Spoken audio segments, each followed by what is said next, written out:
begin by saying we all heard about the Titanic in grade school, high school, and all our life, but I wanted to delve in and kind of tell well, you can't tell the whole story of the Titanic. It's you can write a book about it, but I just kind of wanted to summarize this and explain the birth of the Titanic to its sinking and discovery. So when the Titanic was announced to be built as epitome of luxury and largesse, and when it sank, little realized its legendary effect it would have on our history even today.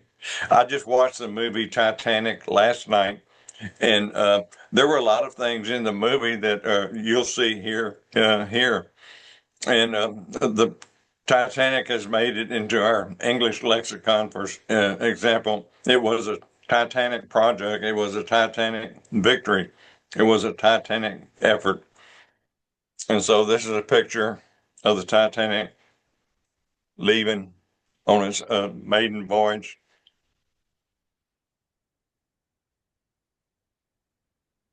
And I went to the Titanic Museum in Branson, Missouri, about 3 months ago, and it reinvigorated my interest in the Titanic. And I walked out with an armful of souvenirs, and one of them was this picture. And I framed my boarding pass, and that man on the bottom, Charles Stingle. Every time you go in the museum, you're assigned a person that was on the Titanic. This man happened to survive, and also bought a movie poster, which we'll see on the next picture. Okay, this picture is a 8 by 12 inch poster of the movie Titanic, and it's signed by Leonardo DiCaprio, Kate Winslet, Bill Paxton, Billy Zane, Kathy Bates, and James Cameron, the producer of the movie. So I was very happy to get this. And okay, how did the Titanic begin? In 1907, the White Star Line chairman, Bruce Ismay, he dined with William Peary, the owner of the Harland and Wolff shipyard in London, discussed how to compete with their rival Cunard Line. They decided to build the biggest and most luxurious ship ever to sail the Atlantic. And later, the unfortunate stigma attached to Ismay results from his cowardly action on the lifeboats, which we'll cover later. The work began on the twin keels of the Titanic and her sister ship, the Olympic. They built it simultaneously next to each other in March 31st, 1909, in Belfast, Ireland. And for 2 years, the shipyard workers worked 9 hours a day, 6 days a week to build the Titanic's massive hull. Okay. And within a few months, the ship's skeleton appeared, a mighty steel frame of beams and girders. The frame was then clad in steel plates 1 inch thick. The people of Belfast watched in awe as the Titanic and the Olympic rose high above the city. And on May 31st, 1911, the launch of the Titanic was a glorious one as 100,000 people turned out to cheer from the dockside, along with hundreds of journalists from all over the world.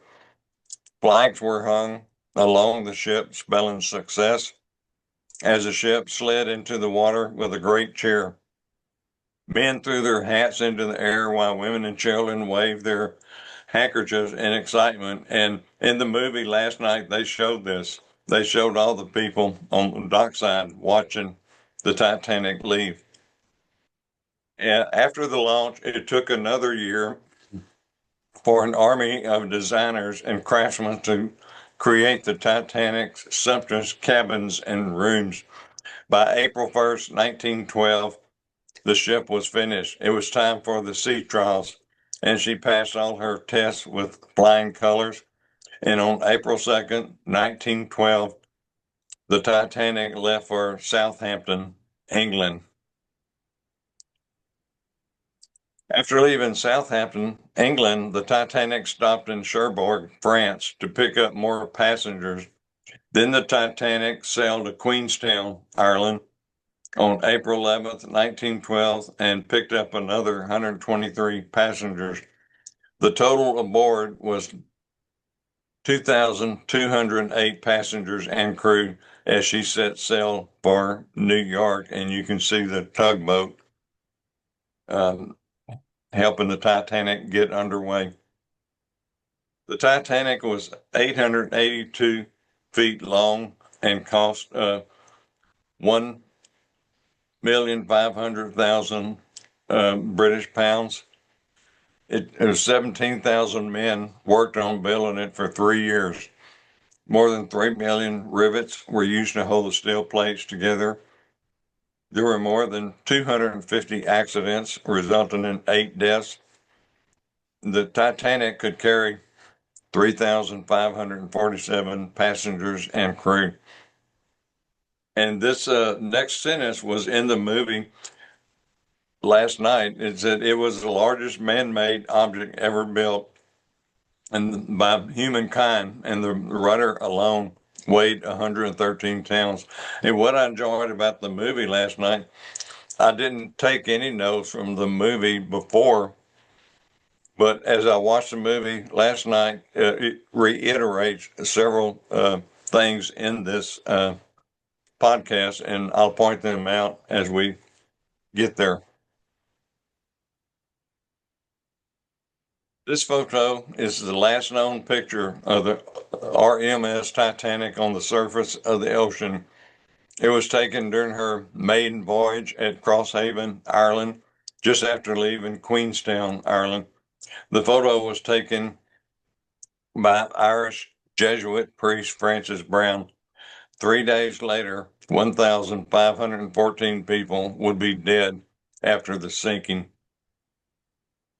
When I went to the museum in Branson, they had this grand staircase, and it was big. I think it was probably the same size as the actual grand staircase on the Titanic. It was one of the most lavish areas that greeted the first class passengers as they arrived aboard. And it was built by master craftsmen from solid oak. It was lit from above by a glass skylight decorated by bronze cherubs. It was quite opulent, and really, I enjoyed walking up and down the stairs several times and taking pictures. This is the first class cabin for Isidore and Ida Strauss. The cabins were fit for kings, and these passengers were waited on hand and foot. The 350 first class cabins were placed in the middle of the ship where the waves affected them the least. Nothing but the best for the elite. They were full of modern appliances like telephones, electric heaters, and gimbal lamps that stayed level in the roughest of seas. They had room service at the push of a bell, so they did not have to get out of bed. And a quite amazing story about the Mr. and Mrs. Strauss we'll cover in a minute. But this was their stateroom. The captain, Edward John Smith, he went down with his ship, the Titanic. He was on the bridge as it went down. He stayed there. He joined the Merchant Marine at age 17 as an apprentice. In 1880, he joined the White Star Line as an officer and rapidly rose to captain. He was called the millionaire captain for his social skills and hospitality. This is the actual wireless room of the Titanic, where passengers could send telegrams at sea to their loved ones anywhere in the world. And that was $3 for 10 words, which was very expensive back in 1912. The chief operator was 25-year-old Jack Phillips, named Sparks. And in the movie last night, he had some parts in there, and one of the men referred to him as Sparks. And like I say, I didn't know that. I didn't watch the movie before I wrote this program.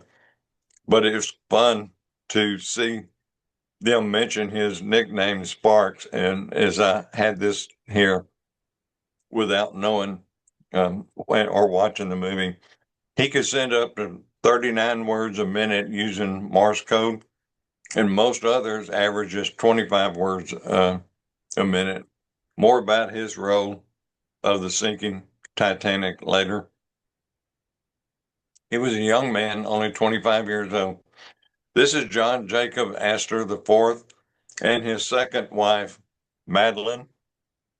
Astor was one of the wealthiest men in the world, a celebrity and a symbol of the wealth of the Gilded Age. And I didn't know this. I always heard of the Astors, but he served as a colonel in the Spanish-American War of 1898, 14 years before. Astor went down with the Titanic, but his wife Madeline survived by being in one of the lifeboats that was reserved for women and children first. And they had been married only 1 year. And I think we all heard of the unsinkable Molly Brown. Margaret Molly Brown was an American mining millionairess, a philanthropist, and an activist who survived the sinking of the Titanic. She became known as the unsinkable Molly Brown. She never went by Molly during her lifetime. That nickname was popularized in books in a 1960 Broadway musical after her death. More about her later. This is one of my prized souvenirs that I walked out with. No, actually, I bought this online. Her name is Eliza Gladys Milvina Dean, and she was the youngest passenger and the last survivor of the Titanic. She was just 9 weeks old and survived by being put on the lifeboat with her mother and brother. And sadly, her father went down with the Titanic. Milvina is pictured on the right and next to her brother.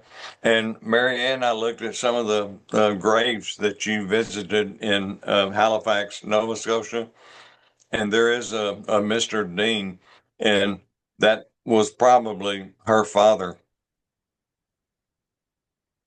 This is a story, and I bought this at the museum also. It's a true story about Thomas Miller, who worked in the shipyard that built the Titanic and the Olympic. He sailed on the Titanic and gave his two sons 2 pennies, British pennies. And I got a penny, 2 pennies as pictured. And he instructed them not to spend them until he returned from America. And he never did return since he also went down with the Titanic.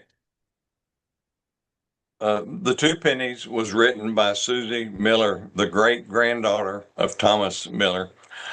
This story was kept alive through the generations because Susie had inherited the 2 pennies and wrote the book. Only one son, William Ruddock, kept his 2 pennies as instructed. And their father's body was never recovered. And at the cemetery in Halifax, the ones that were never recovered, they just said died. Now, I love these stories. There were about 20 prominent people who were booked on the Titanic, but for various reasons, they canceled and their lives were spared. I'm not going to cover all 20, but here's some of the more prominent. Milton S. Hershey booked a stateroom and paid a $300 deposit. Since he had pressing issues at his Hershey Chocolate Company, he cut his vacation short and returned to America on the America ship. Had he gone down, I don't know what the future of Hershey bars would be, but that he was spared. This is a nasty looking guy, J. Pierpont Morgan. We all know him as J.P. Morgan. and his company. He owned the Titanic through his International Mercantile Marine Company. It would be natural that he would be at the christening of the Titanic. He did board the Titanic while it was docked in France. Then at the last minute, he decided to extend his vacation at an exclusive spa, which saved his life. And we don't know if J.P. Morgan would be around today had he gone down with the Titanic. Guglielmo, I'm guessing how to pronounce his first name, Marconi, but we're all familiar with his last name. He was the inventor of the wireless telegraph and a Nobel Prize winner. The Titanic owners convinced Marconi to board for free, but he later decided to stay in Europe to catch up on paperwork. He claimed that the offices were more efficient on his alternative ship, the Lusitania. Fortunately, he was not on that ship either when it sank 3 years later. It was, as we know, the Lusitania was sunk by a German U-boat in 1915. George Washington Vanderbilt II was a member of the wealthy Vanderbilt family. He had his luggage and his servant delivered to the Titanic before sailing day. However, the uncle of Mrs. Vanderbilt received an ominous feeling about the ship and warned him about sailing on the Titanic. They canceled their reservations a few hours before boarding. This is Robert Wood Johnson. He was a co-founder of Johnson & Johnson bath products that we still enjoy today. He originally planned on traveling to New York on business, but his plans changed at the last minute. Because of a sudden business conflict, he stayed in Europe a few days longer than planned, which saved him from a dark fate. Edgar Selwyn, he was a Broadway producer, and he and his wife had big plans to travel back to America and discuss upcoming plays. However, he stayed in England to watch the reading of a new play that interested him. Because he survived, he could further impact the movie business by co-founding Metro Goldwyn Pictures, MGP, and the rest is history. You can see in Goldwyn, WYN, the last three letters was part of his last name. So he was a co-founder of Metro Goldwyn Pictures. I found that interesting. This is Alfred Wynne Vanderbilt, who was destined to pass at sea on the Lusitania. 3 years later, he did go down, but he narrowly avoided the Titanic disaster. He changed his ticket so late that he was reported missing after the sinking. His mother was relieved after receiving a telegram informing her that he chose not to travel on such a showy ship. That's kind of ironic of Vanderbilt. He didn't want to travel on such a showy ship. Frank Sieberling was a founder of Goodyear Tire Company. He planned to have a nice stay in the first class section on the Titanic. However, he too canceled at the last minute to prolong his family's European vacation. Had he gone on the Titanic, he might not be recognized as a captain of industry today, and Goodyear Tire Company might not exist today had he gone down with it. Lord Peary was chairman of the Harlan and Wolff shipyard that built the Titanic and the Olympic. He was expected to sail in first class on her maiden voyage, but suffered from acute prostate problems that confined him to bed. So he was forced to watch events unfold from Belfast. Lord Peary saw his greatest accomplishment sink. This is Claude Monet. He was just getting started. He was one of the impressionist painters from France, like Van Gogh and others. And in the movie last night, Billy Zane, the band, by remarks, there was a picture, there was a Monet painting of his water lilies that he's famous for in their stateroom. And Billy Zane marked, I don't know who this Monet is, but he probably is not going to amount to anything. But he was asked to sell on the Titanic to exhibit his paintings to American investors. He declined that offer because he was much more interested in completing his work on his water lilies in his home garden.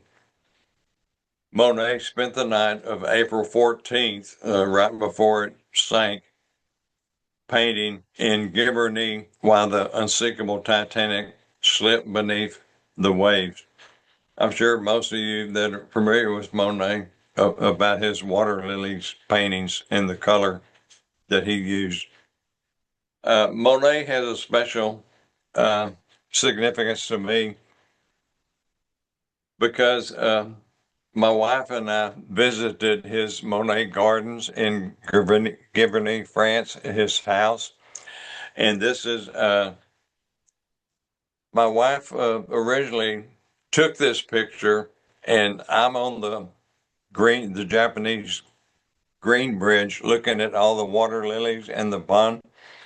But I asked my computer guy to take me out of the picture and put in this black and white photo of Claude Monet and a friend standing on the green bridge about modern day tourists in color. So I have a connection to Monet and I have some paintings of his water lilies, not his original ones, of course, but having visiting his home and the gardens, it was special to me. This is John Alden Nix, and he was governor of New York State, and he was to be one of the high-profile politicians to sail on the Titanic. However, at the last minute, like we hear from all these other people, the Blue Bloods, he had to catch an earlier transatlantic vessel due to political pressure in Albany, the capital of New York. He likely enjoyed dining in the safety of the governor's mansion while reading the news about the sinking of the Titanic. As the Titanic sped across the Atlantic, it began receiving 9 ice warnings from other ships at 9:40, just 2 hours before striking the iceberg. Unfortunately, in the movie too, Captain Smith ignored the warnings. The 2 operators were swamped by messages from passengers in the wireless room. And when the Californian called the Titanic with an ice warning, Operator Phillips interrupted, "Keep out, shut up, you're jamming my signal." And this is a picture of the Californian. This is about Frederick Fleet, iceberg right ahead. The night of April 14th, 1912 was clear and the sea was flat and calm. And in the movie, the men on the bridge noted that because it was clear and flat, icebergs would be harder to see. And in the crow's nest, 2 lookouts watch for icebergs. And in the movie last night, they mentioned they didn't have binoculars. Had they had binoculars, they may have seen the danger sooner. But that was in the movie last night. And like I said, I didn't know.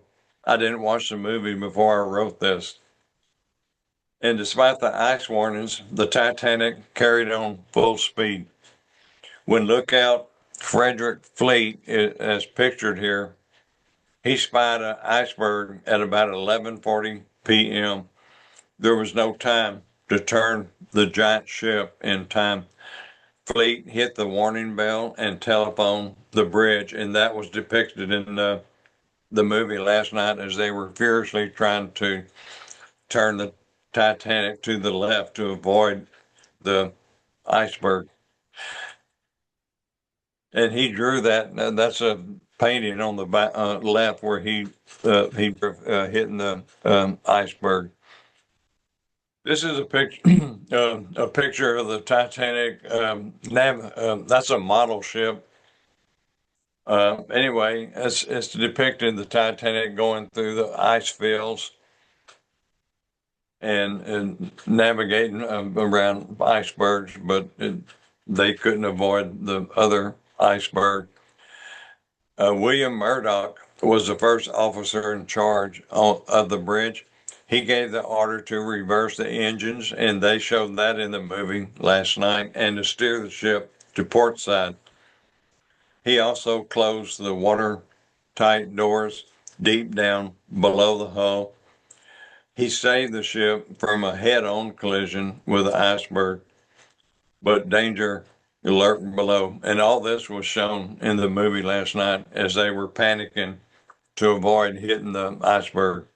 It's just too hard to turn a ship like the Titanic on a dime, but they did their best. This is an amazing photo. That's actually the iceberg they hit, and some of the paint off the Titanic, the red point is pictured there. And as the Titanic struck this iceberg, Captain Smith was asleep in his cabin, and that's in the movie last night too. He said he was going to bed, but passengers and crew who saw the iceberg said it was 50 to 100 feet high and about 200 to 400 feet long. Below the waterline, the iceberg scraped down the starboard side of the hull. Remember, 90% of an iceberg is underwater. At first, the damage seemed slight, and many passengers slept through the collision. And this iceberg probably began life as part of a glacier in Greenland. This photograph shows the paint of the Titanic on the iceberg. And this is a pretty amazing photo to me. We are sinking. Down below, there was chaos when ice cold water blasted through the boiler rooms. Thomas Andrews was asked by Captain Smith to assess the damage. He reported that the Titanic would probably sink in less than 2 hours. That did not give them much time for a ship like that sinking in just 2 hours. Captain Smith then gave the orders to prepare the lifeboats. The bow of the Titanic was starting to dip below the water. And the Titanic had only 20 lifeboats, enough just half of the people aboard. The reason for this was they thought it was unsinkable and it would be a waste of time and money to put that many lifeboats. So you can imagine as pandemonium broke out, and we've all seen this. This is one of the big events of the sinking Titanic. Band leader Wallace Hartley pictured at the top. He gathered his men and began playing ragtime music to calm the chaos as the order was given to abandon ship. And in the movie last night, they even it showed them and mentioned ragtime music. I didn't know that because I didn't watch the movie. But there again, the movie scene, even though it was fictional about Jack and Rose, their love affair meeting, uh, it was the facts were pretty factual, I think. This is the band. The first lifeboat was lowered at 12:45 a.m. It could carry 65 people, but left with only about 28 board. And this was one of the major mistakes. They didn't fill up the lifeboats, or they would have been a lot more survivors. None of the officers realized that the lifeboats could be lowered while full. If they had known this, another 400 people could have been saved. And this with only 20 lifeboats, remember. Meanwhile, the band members kept playing until they were knee deep in water. Tragically, all the band members were lost when the ship sank. And they show this in the movie. Witnesses differ over the last song they play, Near My God to Thee or Song d'Automne. In the movie, they're playing Near My God to Thee. And that's Wallace Hartley pictured at the top of the this picture. He was the band leader. I love this story, and this was in the movie. As the Titanic is sinking, it shows this old couple in bed together and hugging as the Titanic is sinking. This is Ida, the wife of Isidor Straus. She rejected the safety of being on a lifeboat. She said, "Where you go, I go. I am staying with you." An officer, and I didn't know this, an officer even offered Isidore a seat on a lifeboat because of his age and status. Remember, at this point, it was women and children priority to get on the lifeboat. But he refused, so a younger man could have it instead. They were both seen sitting calmly, holding hands on the deck as the Titanic sank. Both had the same birthday, and both died on April 15th, 1912, as they both went down together with the Titanic. This scene was depicted in the movie. Leonardo DiCaprio, he only had $10 on his name. He won a ticket in a poker game to be on the Titanic. So it shows a lot of the movie in him in the steerage compartments, the Titanic, the bottom. And approximately 75% of the steerage third class passengers perished when the Titanic sank. Out of roughly 709 third class passengers on board, only about 172 survived.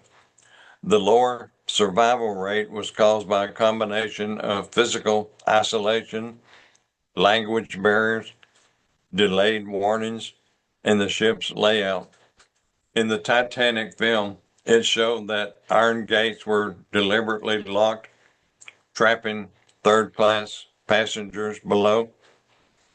This was an exaggeration, although physical barriers and doors did exist to separate classes and comply with the immigration laws regarding disease control. Getting back to the Strausses, they were the owner of the majestic Macy's department store in New York City in 1912, along with his brother Nathan. The Strauss family members were born in Germany, and in the beginning, they leased a china and glassware concession in Macy's basement from Mr. Macy, the founder of Macy's, in 1870, and then they bought a stake in Macy's in 1888. They became sole owners of Macy's in 1896. They transformed Macy's into a world famous department store. And Macy's right now is going through some hard times. I didn't know they had this many stores, but they're closing 150 under developing Macy's nationwide. You can, the Macy's is a whole story itself. And so the Strausses were co-owner of Macy's department store. That's a picture of in 1912. By 1:15 a.m., the water had reached the Titanic's name on the bow. There was a lot of pushing and shoving near the lifeboats, and this is showed very clearly in the movie. You can imagine 2,200 or people on the boat panicking, trying to survive and themselves. The women and children were helped into the lifeboats. By 1:30 a.m., it was clear there were not enough lifeboats for everyone. The only help was help from another ship. The two radio men sent out a stream of distress signals saying the Titanic was sinking fast, with people panicking and falling into the water. A few men tried to get on the lifeboats by sliding down the ropes, as pictured here, or even jumping from the lower decks. Fifth Officer Lowe, and this was pictured in the movie too, he fired warning shots and pistols to try and hold back the mob. And he eventually put the pistol to his head and shot himself on the Titanic. As the waters rose over the bow, people moved towards the back of the ship. Others staying there just waited to die. This photo shows J. Bruce Ismay. He's the owner of the Titanic, and he's prominently in the movie. I would recommend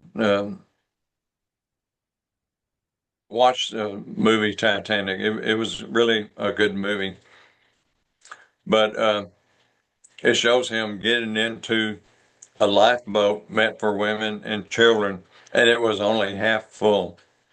It could have held more women and children, but he sneaked in it, and he became a hated footnote in the history of the Titanic, a coward. Back to Molly Brown. She's seen here. This is lifeboat 6. She's circled here. She helped others into the lifeboat, and she witnessed the Titanic slip under the water at 2:20 a.m. on April 15th, 1912. When the rescue ship, the Carpathia, arrived, Molly took command of Lifeboat 6 and persuaded the women to row towards the rescue ship, and that's depicted in the movie too.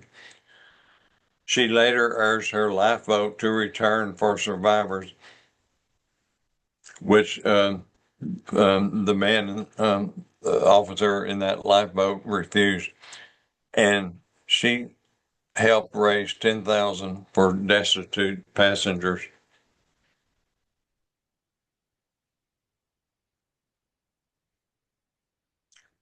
John Jacob Astor's, he went down with the Titanic, but his wife Madeline survived with a seat on a lifeboat, like I mentioned earlier. But this is the life jacket she wore into the lifeboat. And as mentioned before, Astor was one of the wealthiest men in the world. The Astors are pictured motoring in their car at the top left as in happier times. And I guess she kept her life preserver and donated it to this museum.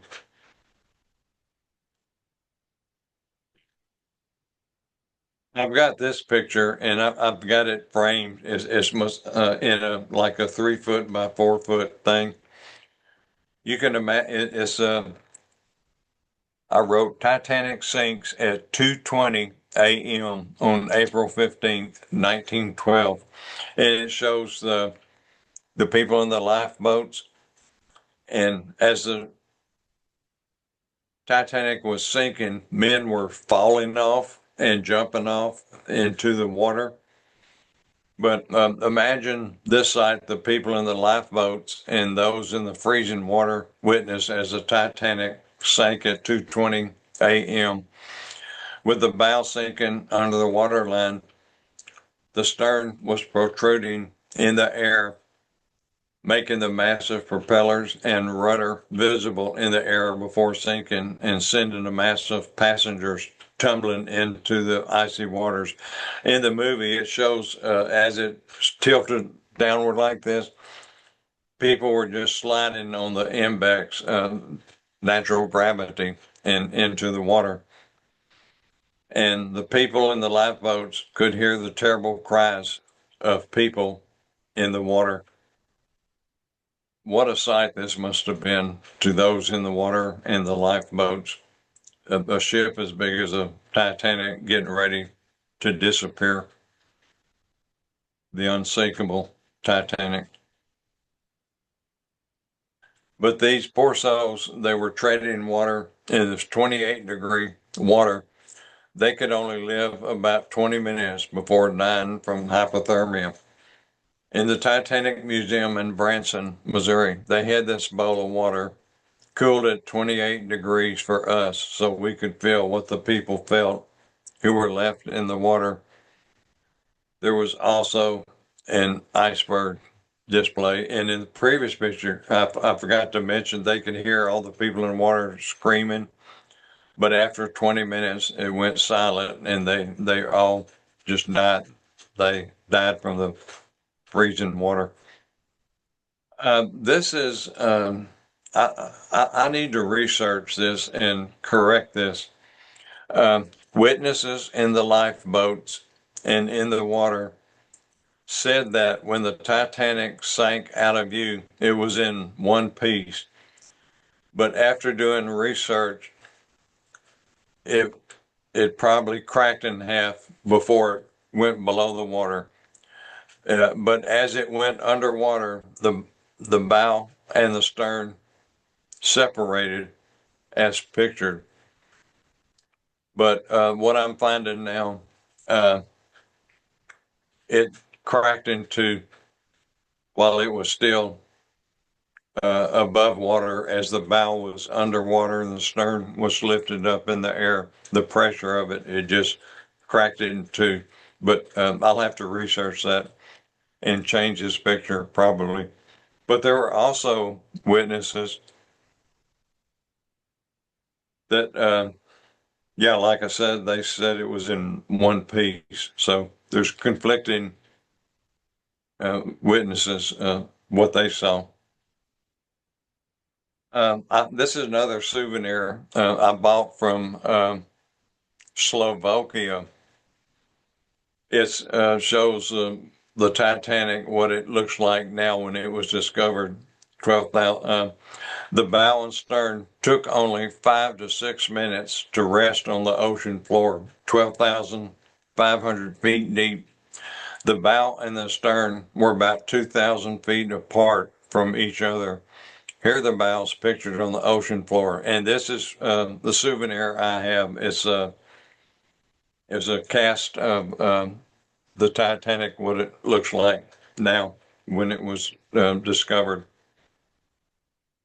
And here's the stern on the ocean floor, 2,000 feet from the bow, and it's as you can see, it's highly it's being rotting away, and it's not like what it looked like when it hit the floor for some reason. And the bow part of the Titanic is also disappearing. Also, we'll get to that later. Okay, the rescue. At 12:35 a.m., the RMS Carpathia had picked up a distress signal from the Titanic. Captain Ralston ordered a change in course. His ship raced 56 miles north. By 4 a.m., the Carpathia had reached the Titanic's last reported position, but did not come too close due to iceberg. Remember, Titanic sank at 2:20 a.m. and so the Carpathia didn't get there till 4 to rescue those in the iceberg, in the water, in the lifeboat. The crew looked for survivors until spotting a green flare shot from lifeboat 2, and that's in the movie also. It took another 4 hours to rescue 705 survivors who were scattered over an area 4 miles wide. And the Carpathia arrived in New York on April 18th as a large crowd was waiting on the docks. On May 29th, 1912, Margaret Molly Brown presents a silver loving chalice to Captain Rostron of the Carpathia for his rescue of the 700 survivors of the Titanic. Molly campaigned for women's suffrage, workers' rights, and helped set up early juvenile courts. The musical The Unsinkable Molly Brown opened in 1920,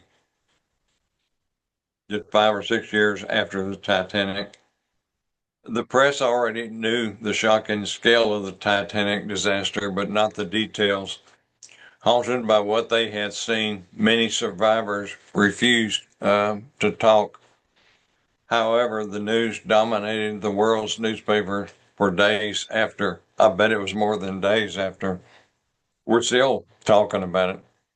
This is the bodies of 121 of the Titanic dead that were buried in Fairview Cemetery in Halifax, Nova Scotia. 60 were nameless, and on their stones it merely says died April 15th, 1912 on their tombstones. Band leader Wallace Hartley is buried there. White Star Line paid for all the tombstones. Mary Ann, I was really surprised. She told me yesterday her and her husband visited this cemetery where the Titanic grave sites are. And I'm going to go there pretty soon, I think. I love going to places like this, and that's what I do. I've been doing it for the last 32 years. And I would like to see this. Marianne C. Dean, um, Yeah. Mhm. I wonder if that's Melvina's father, that he perished on the Titanic. I'll have to research that. But that's the one, the last surviving passenger of the Titanic, and she signed that print for me. But I'm definitely going there, Marianne. After the Titanic, there were inquiries into disaster in the U.S. and Britain. The American inquiry blamed Captain Smith for ignoring the ice warnings. All ships in the future had to carry enough lifeboats and had to operate their wireless 24 hours a day. The inquiries also asked J. Bruce Ismay if he had pressured Captain Smith to sail fast despite the ice warnings. Ismay was branded a coward for stepping into a half-empty lifeboat with women and children. And that's him with the X above his head during the inquiry. But he's branded as a coward. That was his last legacy, even though he was the owner of the Titanic. The Titanic, I love this picture. And a lot of this was in the movie. The special effects of that movie was amazing how they did that. I mean, it showed the Titanic reconstructed and everything. But the Titanic lay in the icy depths of the Atlantic until September 1st, 1985, when Dr. Robert Ballard found the wreck using robotic submersible with video cameras. Since then, and this is what amazed me, hundreds of items have been recovered. They recovered all kind of stuff from the Titanic. Many people felt that the victims should be allowed to rest in peace. The stern was severely damaged, as I showed you that picture before, and scientists expect the ship's steel framework to collapse by 2030 of this bow of the Titanic. The brass propellers may survive long after the ship crumbles away. 2016, I took a cruise. I went to Guadalcanal, and we got on a diving boat, and we sailed about 15 of the Solomon Islands where World War II battles. And John Kennedy's PT-109, it was cut in half by a Japanese destroyer, and Ballard found the PT-109 also, and we sailed over the spot where the PT-109 is. And then we went to the 3 islands in the Solomon Islands that Kennedy and his 11 men hid out from the Japanese for 8 days. And me and about 10 other people jumped overboard and swam to Plum Pudding Island. That was the first island Kennedy and the PT swam to. Well, we went all 3 of them, but Ballard located the PT-109, and it's going to stay there, just like the Arizona. And they're not going to try to raise it or go down. They're going to let it rest in peace. And many objects recovered here have been restored. The robots with cameras have been able to go.